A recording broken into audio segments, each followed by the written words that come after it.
If you've ever reacted to a thought, why did I do that? That wasn't weakness, that was protection.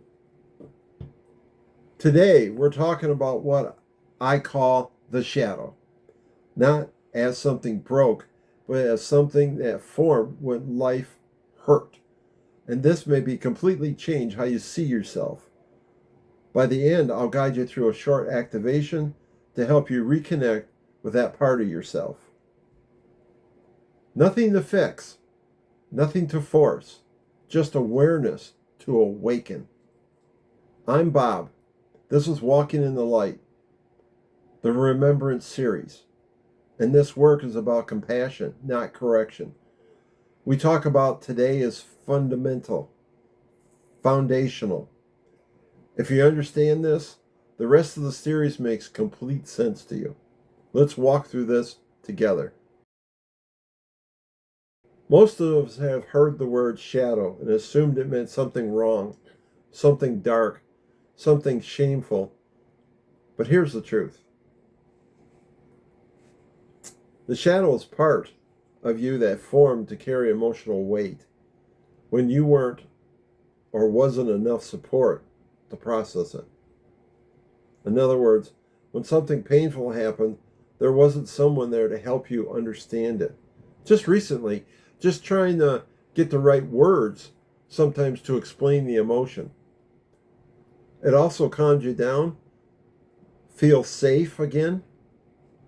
Your system adapted, and I'll say, hold this so that we can keep going. Your system was protecting you. That's it. Not evil, not broken, not sinful, not weak, just adaptive. The shadow is stored survival. In Walking in the Light, we define the shadow this way: no darkness, no sin, no failure, no judgment. Survival intelligence under pressure. It lives in the nervous system, not in your identity. Biology adapts. Identity remains intact. Look at it this way. It's a container for everything your younger self didn't know how to feel. People don't realize this. The shadow holds your tears, your fears, your heartbreak, your innocence, your longing to be seen, unprocessed emotions. You met needs, moments that you had to move through too fast, feelings that had no witness. The shadow is not who you are, it is what you carry. Healing is not victory over the shadow. Healing is reunion, not removal. Stay with me. This changes how we see yourself very shortly. Here's the part that most systems miss. Without the shadow, you won't have survived.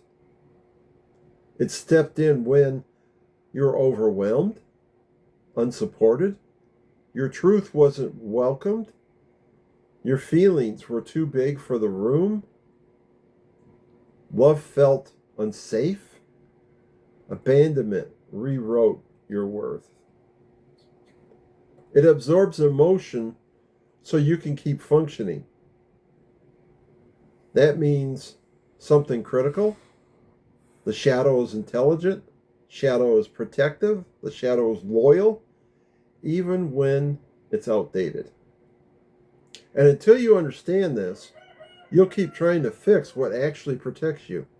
You don't heal it by attacking it. You heal it by understanding that its job is complete. This connects directly to the activation later. Most people believe shadow is a problem. This part of me ruins things. This is what holds me back. If I could just get rid of this. But the shadow didn't form to sabotage you. It formed to help you survive. Survival's not failure. Survival's intelligence under pressure. Let me give you a picture of this. When I was about 12, I broke my dad's lawnmower. The crankshaft snapped off. That's the thing that holds the cutter on the bottom. Basically, the city water meter jumped up and grabbed the crankshaft and snapped it off. That was my story. That really did happen. I broke it. All I felt was panic at that moment. Oh my God, is my dad going to kill me? I broke his precious lawnmower. Oh my God. The fear, the dread. I had to tell my mother first, and she was notorious for, I'll call your father. Oh my God. The emotions were just running extremely high. And at that age of 12, I did not have a language to describe it. I didn't have a support system to process it. So I actually shut down. I carried it. I moved on. At the time, I called that being strong or early adult, being responsible. Years later, I realized that part of me wasn't trying to hurt my life. It was trying to hold it together. If you ever done that too, have you? You're not alone. That's how the shadow forms. Not through failure, through adaptation. Not through weakness, through necessity. When emotions exceed available support, your system decides, I'll carry this. That decision creates the shadow, not a flaw, as a function in its own container. Here's a metaphor. The shadow is a younger version of you, holding a heavy bag, so you could keep walking. They don't ask if it's fair. They just carry it. And now you may be judging them for being tired, not healing. That's misunderstanding. When you remember why the shadow forms, something shifts. Self-blame loosens. Harshness softens. And gratitude appears. Not because it was ideal, because it worked. You're still here. Gratitude is how the body learns it's safe again. Safety is the doorway to integration. Integration is the doorway to the light. Now, let me go back to the story I told. Here's what happened. Dad came home and said, crap happens. Relief. Pressure on me just dropped. Next thing was that Saturday we went to Sears. It was a Sears and Roebuck lawnmower. And he ordered a new crankshaft. We went home that afternoon. He turned it into an activity day. We went back home that afternoon. He says that you have a project. I'm going to teach you something. We broke the lawnmower down on a board, on a sheet, and all the parts. And the manual. And he said, when the crankshaft comes in 2 weeks, we're going to reassemble it. You get to do it. Not punishment, training. I was excited. It's my first time I ever broke down an engine. And the last. So we did that together. For the next month, we were busy on Saturday working on it and assembling it.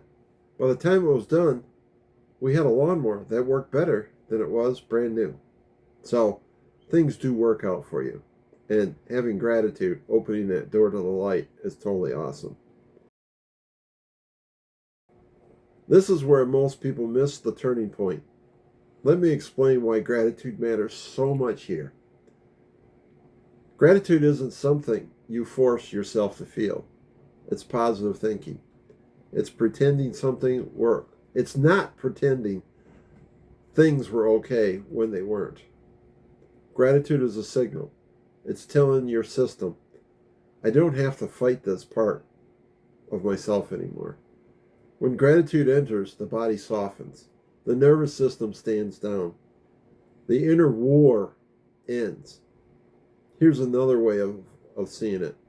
Gratitude is what lets the guard finally set his weapon down when the threat is over. That's what happens when you thank the part of you that carried the weight. You're not praising pain, you're honoring the protection. And that's why gratitude heals from the inside out. Gratitude is how the body learns it is safe again.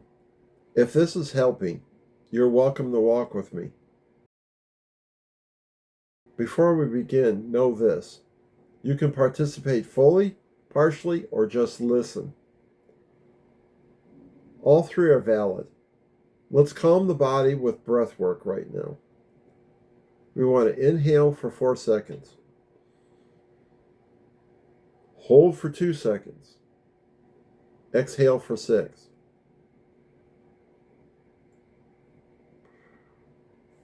One more time. Inhale.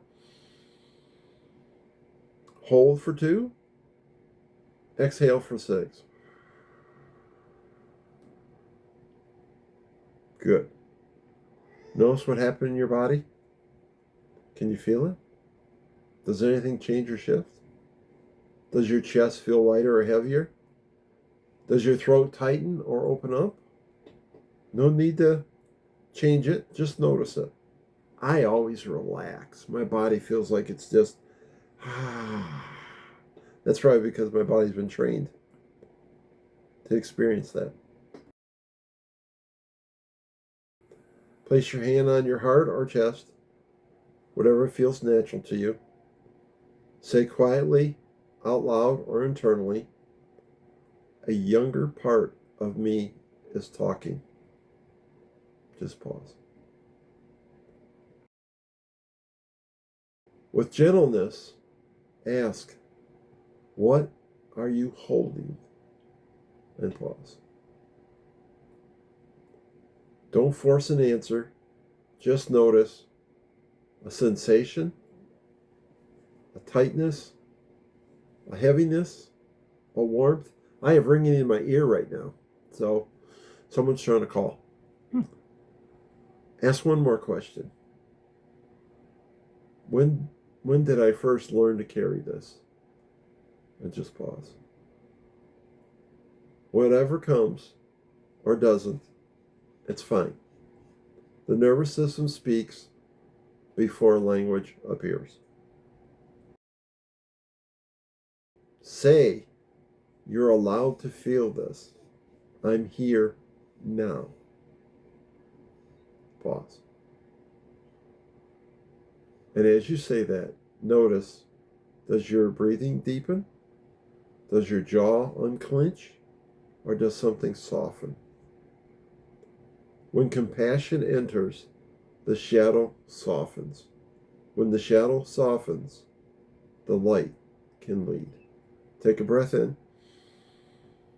Let it out slowly. Pause. If something came up, stop the film, write this down. Start the film back up. If nothing came up, that's okay too. You didn't fight your shadow. You acknowledged it, maybe even the first time. And that changes everything. Make sure your hands over your heart or your stomach, whatever's comfortable. You're going to tell some truth now. Not to convince yourself, but to let your body hear what your mind may have forgotten. Say quietly, I survived because part of me stepped forward. Pause. I'm not broken. Pause. I'm not defective. Pause. Now, a collective truth. We are adaptive. Pause. We are protective. Pause.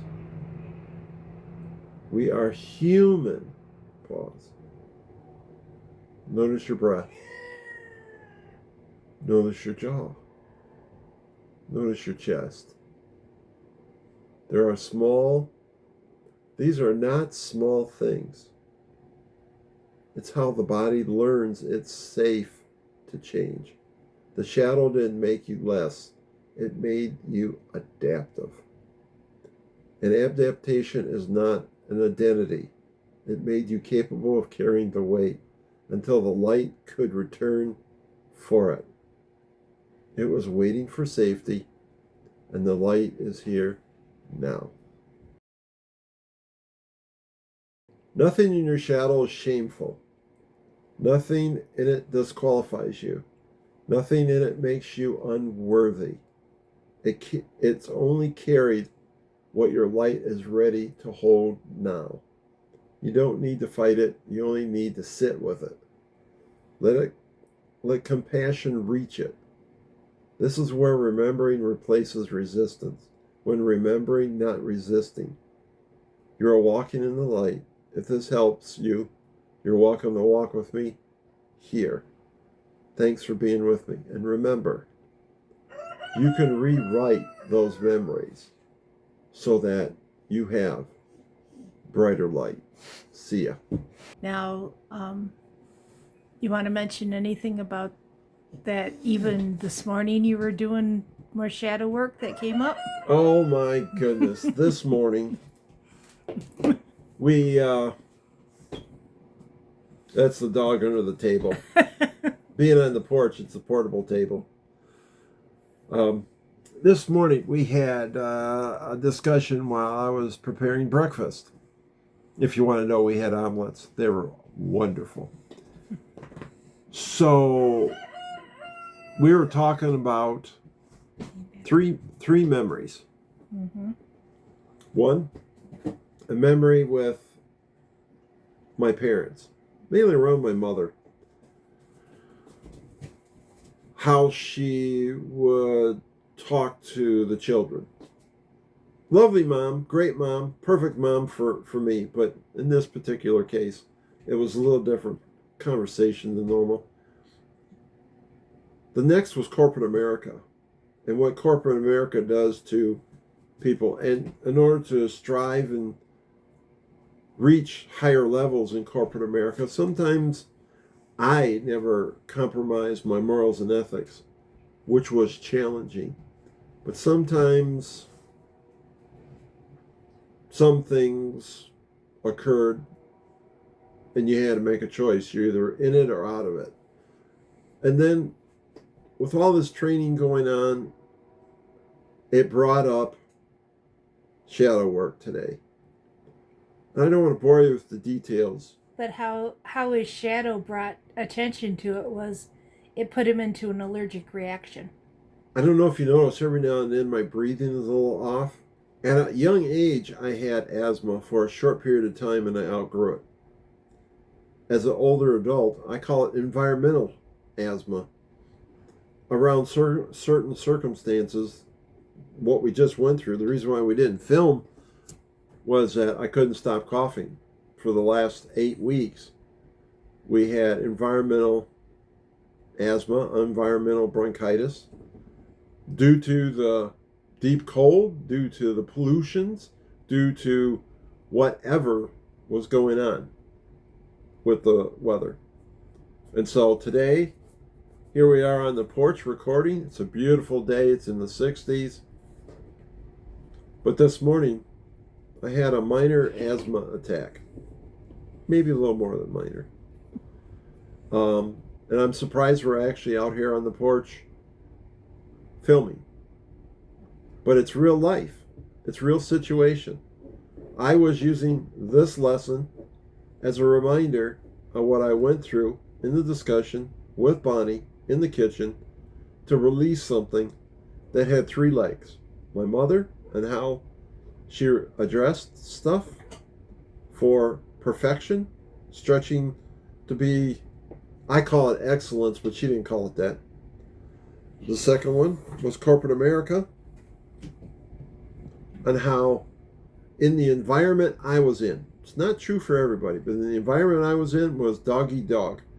And I'm competitive. I will not lie to you. I am competitive. And I thrived in that environment, but I wouldn't disrupt my ethics and morals, which actually created compromises that had to be worked with. And being raised in a Episcopal family my whole life, my father made sure every Sunday we were at church unless we were on our deathbed. Then the pastor came to the house. So those teachings from a church, from the pulpit, are resonating in me, causing me to, sometimes second guess my decisions. And of course, the activity is cooking, the third item. And all of them had the same message. One built on the other one. Corporate America built on the foundation established by my mother and her tone during that. Corporate America, cooking, built on top of Corporate America. The triggers that my mother did were the triggers that Corporate America did. That was the triggers around cooking in the kitchen. And this morning we dealt with all the triggers. And we wrote a new story. So we all are learning. I even learn from my own lessons even more and go deeper. So I don't know about you, but it's helping me. Enjoy your weekend. See ya.